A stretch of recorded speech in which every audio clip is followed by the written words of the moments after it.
আসসালামু আলাইকুম রহমতুল্লাহ বরকাতু। এই যে এই নামটা সবাই একটু মনে রাখুন। সর্বপ্রথম এই নামটা মনে রাখুন, আমি বিস্তারিত আলোচনা করতেছি।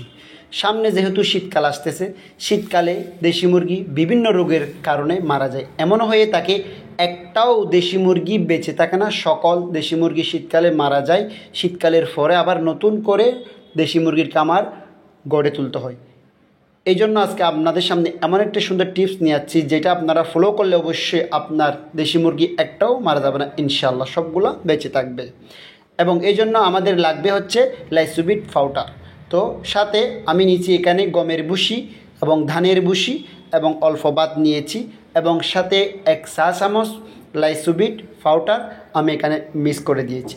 এটা আমি ভালোভাবে মিশ্রণ করে একটু আঠালো করে মিশ্রণ করব। মিশ্রণ করে আমি প্রতিদিন আমার দেশি মুরগিদেরকে 2 বেলা করে এই খাবারের সাথে মিক্স করে খাওয়াই। এটা খাওয়ালে কি হবে জানেন? এটা খাওয়ালে আপনার দেশি মুরগি বিভিন্ন যে রোগ হয়, চোখে রোগ হয়, মুখ দিয়ে লালা পড়ে, পাখনা ভেঙে যায়, কিছু খায় না, আস্তে আস্তে মুরগিগুলো মারা যায়। তো এই রোগ থেকে বাঁচানোর জন্য এই লাইসোবিট পাউডারটা দিনে 2 বার খাবারের সাথে মিশ্রণ করে যদি খাওয়াতে পারেন, ইনশাল্লাহ আমি গ্যারান্টি দিচ্ছি আল্লাহ তাআলা চাইলে অবশ্যই আপনার মুরগিগুলো শীতকালে বেঁচে থাকবে এবং সারা বছর বেঁচে থাকবে।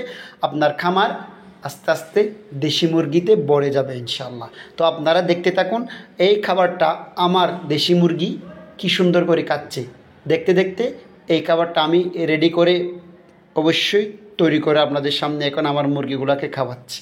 দেখতে পাচ্ছেন দেশি মুরগি আমার আরও অনেকগুলো আছে, এদেরকে আলাদা করে রাখছি। এগুলো হচ্ছে বড়গুলা। তো কেউ নজর দিবেন না, সবাই বলুন মাশাল্লাহ, কারণ দেশি মুরগি শীতকালে বাফা পিঠা দিয়ে খেতে অনেক স্বাদ। তো আপনারাও চাইলে এই টিপসটা ফলো করতে পারেন। তো বিশেষ করে যারা আমার চ্যানেলটি সাবস্ক্রাইব করেননি আম্মাজান এগ্রো, সবাই একটু সাবস্ক্রাইব করে দিবেন। তো আমার জন্য একটু দোয়া করবেন। যদি ভালো লাগে অবশ্যই একটা কমেন্ট করে যাবেন, একটা শেয়ার করে যাবেন। এই যে আমার এই মুরগিটাও অসুস্থ ছিল, এও আলহামদুলিল্লাহ এখন ভালো হয়ে গেছে।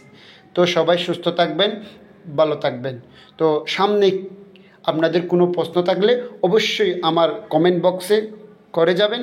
অবশ্যই ইনশাল্লাহ আমি যথার্থ সম্পূর্ণ ভিডিও সহ আপনাদের সামনে উপস্থাপন করব, কিভাবে কি করলে আপনার মুরগি দ্রুত বেড়ে উঠবে এবং ডিম দিবে এবং মাংস বাড়বে এবং আপনি খামার করে দেশি মুরগির খামার করে সফল হতে পারবেন ইনশাল্লাহ।